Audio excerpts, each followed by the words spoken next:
Setelah kehancuran pasukan Raja Abraha, kota Mekah semakin ternama.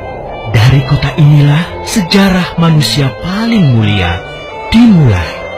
Ka'bah sebagai jantung kota Mekah semakin ramai dikunjungi para peziarah. Demikian pula para pedagang. Mereka datang dari berbagai penjuru jazirah.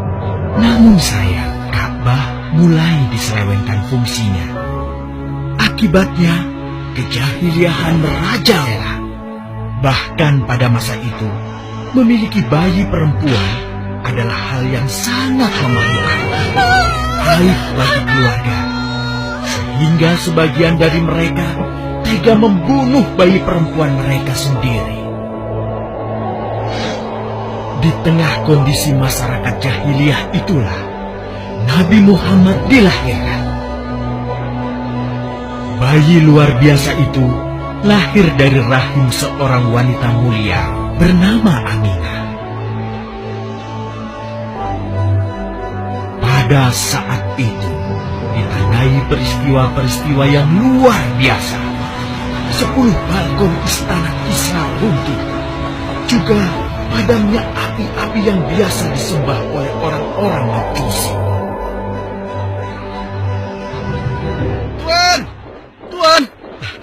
Tuan Abdul Muthalib, ada kabar gembira. Kabar gembira? Kabar gembira? Kabar gembira apa? Tuan, cucu Anda telah lahir. Benarkah? Laki-laki atau perempuan? Laki-laki, Tuan. Subhanallah, Alhamdulillah, Allahu Akbar. Kalau begitu aku ingin segera melihatnya. Mari, Tuan. Setelah mendengar itu, Abdul Muthalib bergegas menuju ke rumah Aminah.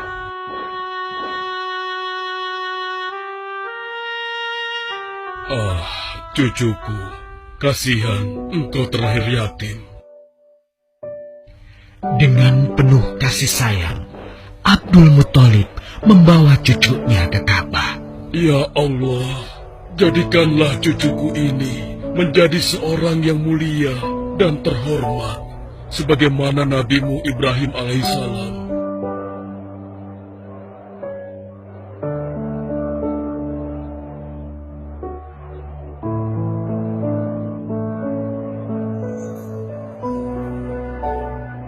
Siapa namanya, Ayah? Muhammad. Muhammad? Iya, aku akan menamainya Muhammad. Artinya yang terpuji. Kehadiran Muhammad kecil sungguh memberi kebahagiaan. Tidak hanya bagi keluarga Bani Hashim. Bahkan seluruh kabilah suku Quraisy menyambutnya dengan sukacita. Kemudian Abdul Muthalib mencarikan ibu susu bagi Muhammad kecil. Kita sudah berhari-hari mencari anak susuan, yang dari situ kita akan mendapatkan imbalan yang cukup. Namun hingga saat ini, belum juga kita dapatkan. Ya, istriku, aku mengerti. Apa kita terima saja bayi yatim itu? Muhammad maksudmu? Iya, cucu dari Abdul Muthalib. Kasihan dia. Hampir semua teman-teman dari rombongan kita tidak ada yang mau menyusuinya. Karena tidak ada harapan untuk mendapatkan imbalannya dari ayah bayi itu. Betul juga engkau, istriku. Kasihan anak itu. Aku mendukungmu jika engkau susui dia. Mudah-mudahan Allah memberikan keberkahan bagi kita. Halimah segera mendatangi Abdul Muthalib. Dia bersedia untuk menjadi ibu susu dan pengasuh bagi Muhammad kecil. Betapa gembira Abdul Muthalib mendengarnya. Halimah dari Bani Sa'ad itu akhirnya dipercaya Abdul Muthalib untuk mengasuh cucunya 2 tahun lamanya. Ayo istriku, kita berangkat sekarang. Sebentar lagi suamiku. Insya Allah kita berangkat sampai anak ini kenyang. Kalau begitu, aku lanjutkan berkemas-kemas dahulu. Hah? Ada apa suamiku? Lihat, unta dan keledai kita. Mereka demikian sehat, tidak seperti sebelumnya. Subhanallah. Betul, suamiku. Tidak seperti kemarin. Demi Allah, kau tidak salah memilih istriku. Kau telah mengambil anak yang dipenuhi dengan barokah. Allah melimpahkan keberkahan atas Halimah dan suaminya. Mereka pulang ke kampung Bani Sa'ad dengan penuh rasa syukur. 2 tahun berlalu sudah. Tugas Halimatus Sa'diyah sesungguhnya telah usai. Saatnya Muhammad kecil harus dikembalikan kepada ibunya. Terima kasih, Halimah.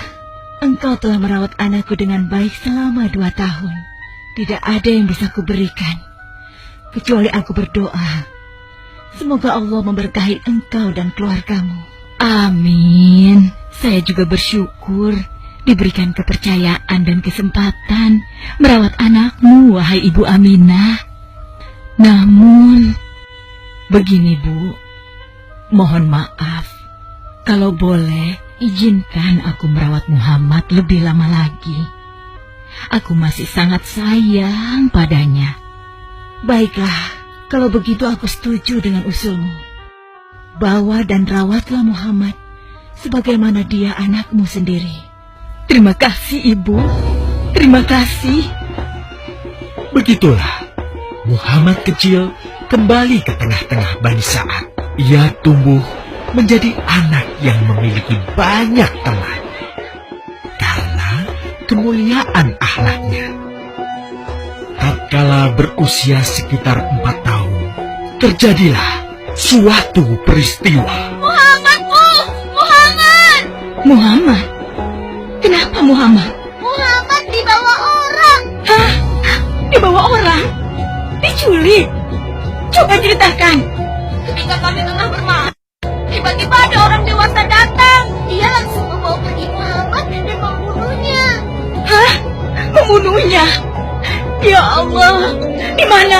Di mana? Antarkan ibu ke sana. Dengan perasaan cemas, Halimah bergegas menuju tempat itu. Dan dilihatnya, Muhammad kecil tengah terduduk. Muhammad, apa yang terjadi denganmu? Dengan sangat tenang dan jelas, Muhammad kecil menceritakan apa yang telah terjadi. Bahwa seseorang telah membelah dadanya, mengambil hatinya, kemudian mencucinya dan mengembalikannya lagi ke tempatnya semula. Maka sesungguhnya yang datang itu adalah malaikat jin. Dia ditugaskan Allah untuk mencuci hati Rasulullah sehingga bersih dari segala kecenderungan setan. Subhanallah, sungguh anak ini bukanlah anak sembarangan. Sebaiknya aku kembalikan saja kepada ibunya.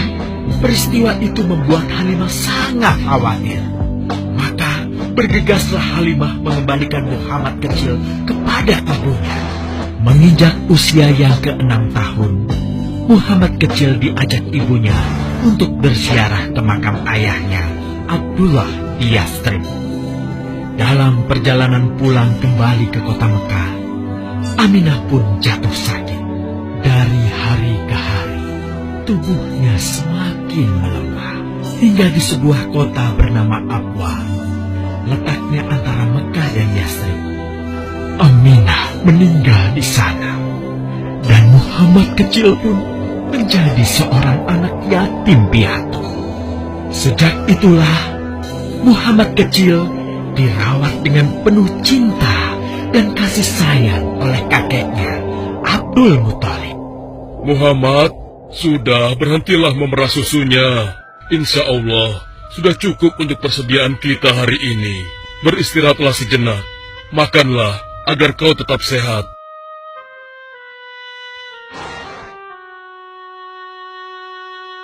Ya Allah, betapa mulia akhlak cucuku ini. Namun, kasih sayang Abdul Muthalib tidak berlangsung lama. Saat usia Muhammad 8 tahun, Abdul Muthalib, kakeknya yang sangat menyayanginya itu, meninggal dunia. Kemudian, pengasuhan atas Muhammad pun beralih ke pamannya, Abu Thalib. Muhammad kecil tahu betul betapa sayangnya pamannya kepadanya. Di mana Muhammad? Ia tengah mengembalakan kambing milik salah seorang penduduk Mekah, suamiku. Sejak kapan dia keluar rumah? Sekitar waktu subuh tadi. Subhanallah, betapa baiknya akhlak keponakanku ini. Ya Allah, maafkan ketidakmampuanku mencukupi kebutuhan keponakanku. Sayangi dan berkahilah dia. Jadikanlah dia orang yang mulia di antara manusia. Hingga saat usia Muhammad menginjak 12 tahun, pamannya Abu Thalib mengajaknya berdagang ke Syam. Sampailah mereka di satu daerah bernama Busra. Saat mereka beristirahat, datanglah seorang pendeta menghampiri. Wahai saudaraku, selamat datang di Busra. Tampaknya kalian bukan orang sini. Dari manakah kalian berasal? Terima kasih saudaraku. Kami datang dari Mekah.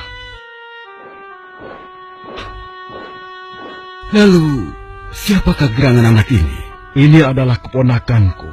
Muhammad namanya. Apakah engkau bertanggung jawab atasnya, Tuan? Ya, Kemana ayahnya?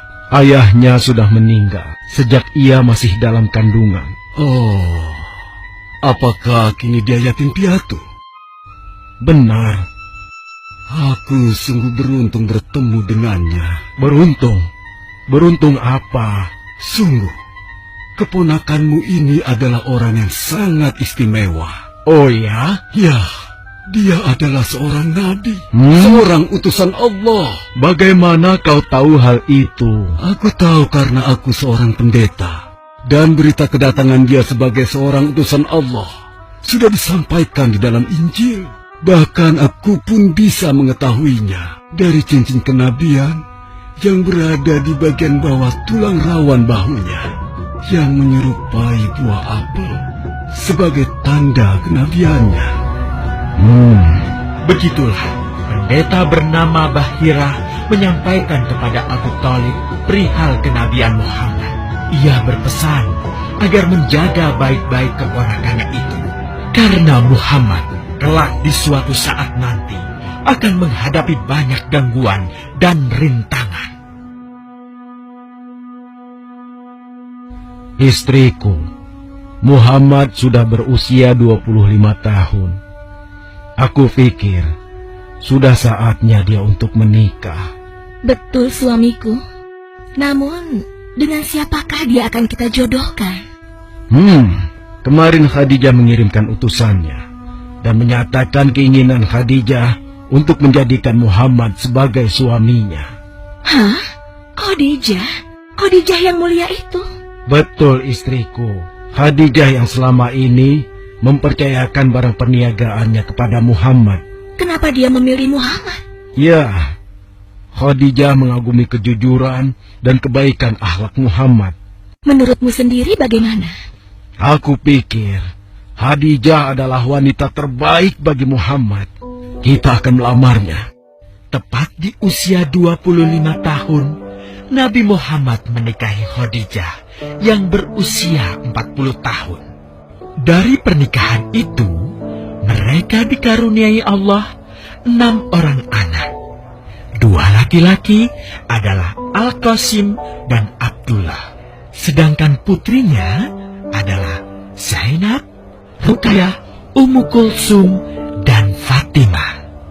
Namun, kedua putranya itu telah meninggal semenjak mereka kecil. Suatu ketika, terjadilah banjir besar di kota Mekah. Kabilah-kabilah di kota Mekah pun bergotong royong membangun kembali Ka'bah. Setelah pembangunannya selesai, terjadilah perselisihan antara pemuka kabilah tentang siapakah yang paling pantas meletakkan Hajar Aswad di Ka'bah. Abu Thalib, apa yang harus kita lakukan? Kita sudah bicarakan hal ini selama 5 hari, namun tidak ada titik temu. Aku khawatir akan terjadi pertumpahan darah. Sudah, begini saja. Kita sepakati bahwa masalah ini kita serahkan kepada takdir terbaik. Lihat pintu masuk Ka'bah itu. Siapapun yang pertama kali akan melewati pintu itu, dan siapapun dia, kita tidak boleh menolaknya. Setuju? Aku juga setuju. Baiklah, aku setuju. Aku juga setuju. Baiklah, kita perhatikan bersama. Tidak lama setelah kesepakatan itu, atas izin Allah, Nabi Muhammad menjadi orang pertama yang memasuki pintu menuju Ka'bah. Alhamdulillah, segala puji bagi Allah. Ternyata Muhammad, dan memang dia adalah orang yang tidak pernah kita temui ada celah. Betul? Betul. Ya, Betul. Nabi Muhammad pun menerima kepercayaan itu. Dengan kebijaksanaannya, Nabi Muhammad meminta sehelai kain, lalu meletakkan Hajar Aswad di atasnya. Nabi Muhammad mempersilahkan seluruh pemuka kabilah untuk memegang ujung-ujungnya dan mengangkatnya secara bersama-sama. Setelah sampai pada sudut Ka'bah, giliran Nabi Muhammad meletakkan Hajar Aswad di tempatnya semula. Terhindarlah perpecahan di kota Mekah. Meskipun demikian, kegelisahan masih terus menggelayuti hati Nabi Muhammad. Kejahiliahan ada di mana-mana. Kezaliman dan kemaksiatan terus berlangsung. Ia tak habis pikir. Nabi Muhammad mulai merenung dan menyendiri untuk menghindar dari perilaku jahiliyah. Nabi Muhammad memilih tempat di sebuah goa di atas bukit sekitar Mekah. Goa Hiro. Dari mulut goa itulah Nabi Muhammad bisa memandangi kota Mekah yang dicintainya dengan pandangan yang lebih luas. Hingga suatu ketika, sesuatu yang tidak pernah terbayangkan sebelumnya terjadi. Tiba-tiba, goa itu menjadi terang benderang. Kemanapun arah mata melihat, di sanalah cahaya itu ada. Itulah malaikat Jibril. Jibril berkata, "Bacalah." Dengan gemetar, Nabi Muhammad berkata, "Aku tidak bisa membaca." Malaikat Jibril lantas merangkul Nabi Muhammad SAW dengan kuat hingga nafas beliau sesak. Seraya berkata lagi, "Bacalah." Sampai akhirnya malaikat Jibril membantunya setelah merangkulnya dan menyuruhnya membaca hingga 3 kali. Kemudian malaikat Jibril membantunya membaca. "Bacalah dengan menyebut nama Tuhanmu yang menciptakan. Dia telah menciptakan manusia dari segumpal darah. Bacalah, dan Tuhanmu lah yang paling pemurah, yang mengajarkan manusia dengan perantaraan Al-Qalam.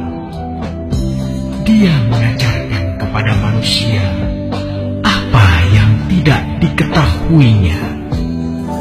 Kalimat suci telah terucap. Resmilah sudah. Dari dalam Goa Hiro, Allah mengangkat Nabi Muhammad SAW sebagai penuntun dari kegelapan menuju cahaya, dari keburukan menjadi kebaikan, dan dari kesengsaraan menuju ke keselamatan.